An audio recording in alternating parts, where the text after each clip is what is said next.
আসসালামু আলাইকুম।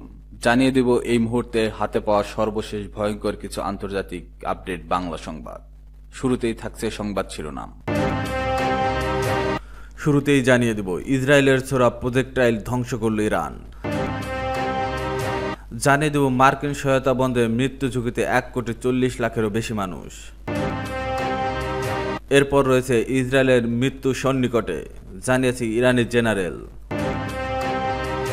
সর্বশেষ থাকছে এবার ইরাকের বিমানবন্দরে রকেট হামলা।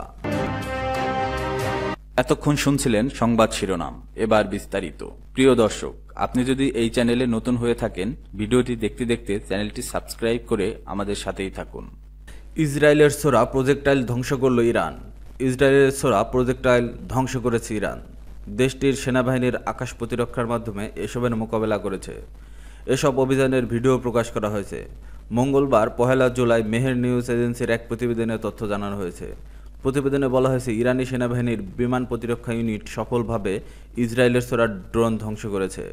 আকাশ প্রতিরক্ষার মাধ্যমে তাদের ছোড়া ক্ষুদ্র আকারের মাইক্রো এয়ার ভেসিকলের মোকাবেলা করা হয়েছে। ইরান ইসরায়েলের মধ্যকার 12 দিনের যুদ্ধের এসব হামলা চালানো হয়েছে। মেহের নিউজ জানিয়েছে, ইসরায়েলের প্রথমে কোনো পূর্ব ঘোষণা ছাড়াই ইরান আক্রমণ চালায়। দেশটির এই হামলায় ইরানের শীর্ষ সামরিক কর্মকর্তা, পরমাণু বিজ্ঞানী এবং অসংখ্য সাধারণ নাগরিক নিহত হন। ইসরায়েলের এই হামলায় আন্তর্জাতিক আইন, জাতিসংঘ সনদ এবং পরমাণু অস্ত্র বিস্তার রোধ চুক্তির সুস্পষ্ট লঙ্ঘন বলে জানিয়েছে ইরান। ইসরায়েলের সঙ্গে এই হামলার যোগ দেয় যুক্তরাষ্ট্র। দেশটি ইরানের 3টি পরমাণু স্থাপনায় বোমাবর্ষণ করে। এই হামলার মাধ্যমে তারা মধ্যপ্রাচ্যের উত্তেজনাকে আরও বাড়িয়ে তোলে। জবাবে ইরান প্রতিরোধমূলক পাল্টা হামলা চালায়। এতে ইসরায়েল অধিকৃত অঞ্চলে বিভিন্ন কৌশলগত স্থাপনা ও কাতারের আল উইদের মার্কিন বিমান ঘাঁটি নিশানা করা হয়। কাতারের এই ঘাঁটিটি পশ্চিম এশিয়ার যুক্তরাষ্ট্রের সবচেয়ে বড় সামরিক ঘাঁটি। এ ঘটনার পর সোমবার 23 জুন নিজের সামাজিক যোগাযোগ মাধ্যম ট্রুথ সোশ্যালে শেয়ার করা এক পোস্টে ট্রাম্প বলেন, ইরান ও ইসরায়েল একটি সম্পূর্ণ যুদ্ধবিরতিতে চূড়ান্তভাবে সম্মতি হয়েছে। প্রাথমিকভাবে এই যুদ্ধবিরতি 12 ঘন্টা ধরে চলবে। এরপরে যুদ্ধকে সমাপ্ত হিসেবে ঘোষণা করা হবে। ট্রাম্প আরও জানান, প্রথমে ইরান যুদ্ধবিরতি শুরু করবে, এরপর 12 ঘন্টা পর ইসরায়েলও আনুষ্ঠানিকভাবে এতে যোগ দেবে। মোট 24 ঘন্টার পর এই 12 দিনের যুদ্ধ বিশ্বব্যাপী সমাপ্ত হিসেবে স্বীকৃতি পাবে। তিনি লেখেন, যুদ্ধবিরতির সময় দুপক্ষই শান্তিপূর্ণ ও সম্মানজনক আচরণ বজায় রাখবে। আমরা ধরে নিচ্ছি সবকিছুই পরিকল্পনা অনুযায়ী চলবে, যা অবশ্যই হবে। এজন্য আমি ইসরায়েল ও ইরান উভয় দেশকে সাহস, ধৈর্য ও বুদ্ধিমত্তার জন্য অভিনন্দন জানাই। এই যুদ্ধ আরও দীর্ঘায়িত হয়ে মধ্যপ্রাচ্যকে ধ্বংসের মুখে ঠেলে দিতে পারত, এমন আশঙ্কায় কথা জানিয়েছে ট্রাম্প। বলেন, এই যুদ্ধ বছরের বছর ধরে চলতে পারত, কিন্তু তা হয়নি এবং তা কখনোই হবে না। পোস্টের শেষাংশে ট্রাম্প বলেন, god bless Israel, god bless Iran, god bless the middle east, god bless the United state of America and god bless the world. মার্কিন সহায়তা বন্ধে মৃত্যু ঝুঁকিতে 1,40,00,000-এরও বেশি মানুষ। মার্কিন যুক্তরাষ্ট্রের উন্নয়ন সহায়তা বন্ধ হওয়ায় যাওয়ার ফলে বিশ্বজুড়ে 1,40,00,000-এরও বেশি মানুষ মৃত্যু ঝুঁকিতে পড়েছেন, যার মধ্যে অন্তত 1/3 শিশু। আন্তর্জাতিক খ্যাতিসম্পন্ন চিকিৎসা গবেষণা সাময়িকী ল্যান্সেট এই মঙ্গলবার প্রকাশিত এক গবেষণা প্রতিবেদনের তথ্য উঠে এসেছে। প্রতিবেদনে বলা হয়, 2001 থেকে 2021 সাল পর্যন্ত বিশ্বের 133টি দেশের মধ্যে পর্যালোচনা করে দেখা গেছে, মার্কিন আন্তর্জাতিক উন্নয়ন সংস্থা সহায়তার প্রায় 91 লাখ মানুষের মৃত্যু রোধ করা সম্ভব হয়েছিল। কিন্তু যুক্তরাষ্ট্রের প্রেসিডেন্ট ডোনাল্ড ট্রাম্প ফের ক্ষমতায় ফিরে ইউএসএআইডির সহায়তা 83% কমিয়ে দেওয়ার ঘোষণা দেওয়ায় এই মানবিক সংকট তৈরি হয়েছে। গবেষকদের আশঙ্কা, 2030 সালের মধ্যে এই সহায়তা বন্ধের কারণে প্রায় 1,40,00,000 মানুষ প্রাণ হারাতে পারেন।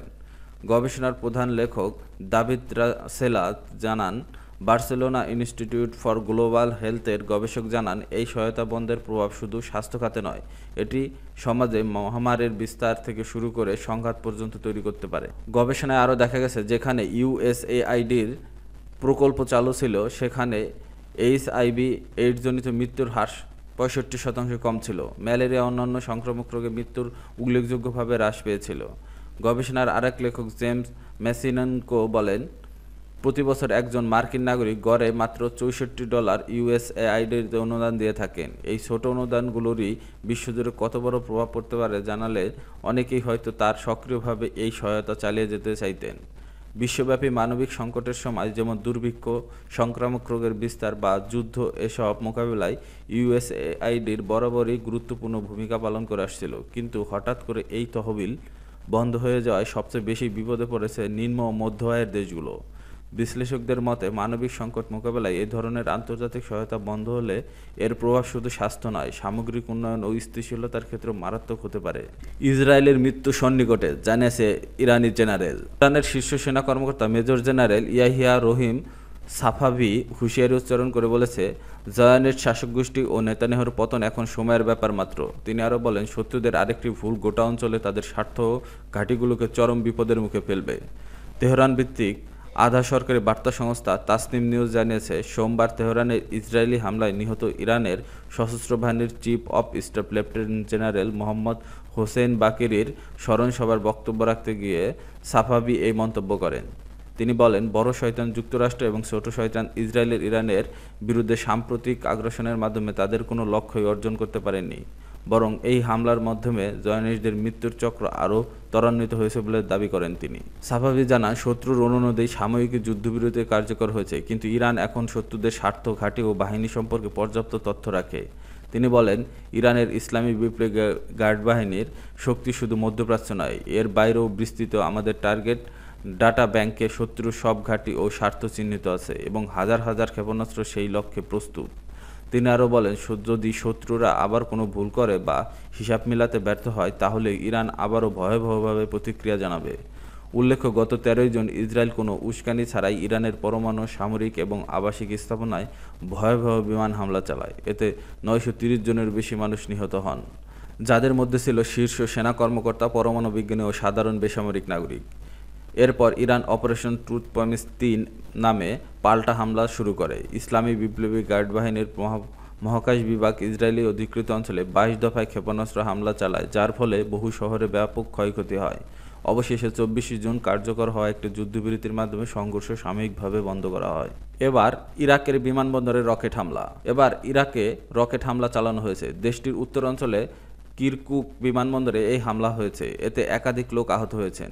মঙ্গলবার ইসরায়েলি সংবাদমাধ্যম টাইমস অফ ইসরায়েলের এক প্রতিবেদনে এ তথ্য জানানো হয়েছে। দেশটির এক সিনিয়র নিরাপত্তা কর্মকর্তা জানান, ইরাকের উত্তরের কিরকুক বিমানবন্দরের সামরিক অংশে রোববার রাতে কাতিউশা রকেট হামলা চালানো হয়েছে। এই ঘটনায় 2 জন নিরাপত্তা সদস্য আহত হয়েছেন।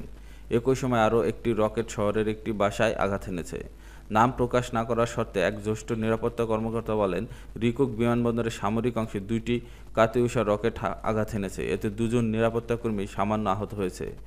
এ সময় ছোড়া একটি রকেট বিস্ফোরিত হয়নি। তিনি আরও বলেন, আরেকটি রকেট কিরকুক শহরের উরুবা পাড়ার একটি বাড়িতে আঘাত হানেছে, এতে বসতবাড়িটি ক্ষয়ক্ষতিগ্রস্ত হয়েছে। প্রতিবেদনে বলা হয়েছে, কিরকুক বিমানবন্দরের সামরিক অংশে ইরাকি সেনাবাহিনী, ফেডারেল পুলিশ এবং হাশেদ আল সাবির ঘাঁটি রয়েছে। হাশেদ আল সাবি হল সাবেক ইরানপন্থী আধা সামরিক বাহিনীর একটি জোট। গোষ্ঠীটি এখন নিয়মিত সশস্ত্র বাহিনীর সঙ্গে একীভূত হয়েছেন। একটি নিরাপত্তা সূত্র সরকারি সংবাদ মাধ্যম আইএনএ নিউজ এজেন্সি জানিয়েছে, 2টি রকেট কিরকুক বিমানবন্দরের সামরিক বিমান ঘাঁটিতে আঘাত এনেছে। এর মধ্যে একটি রানওয়ের কাছে পড়েছে এবং আরেকটি শহরের একটি বাড়িতে আঘাত এনেছে। তবে এই হামলার ঘটনায় কেউ দায় স্বীকার করেনি। এর আগে গত সপ্তাহে ইরান ইসরায়েল 12 দিনের যুদ্ধবিরতির কয়েক ঘণ্টা আগে বাগদাদ এবং দক্ষিণ ইরাকের 2টি সামরিক ঘাঁটির রাডার সিস্টেমে ড্রোন হামলা হয়। সরকার জানিয়েছে, ড্রোন হামলার তদন্ত শুরু হয়েছে, তবে এখনও কোনো দোষীকে চিহ্নিত করা যায়নি।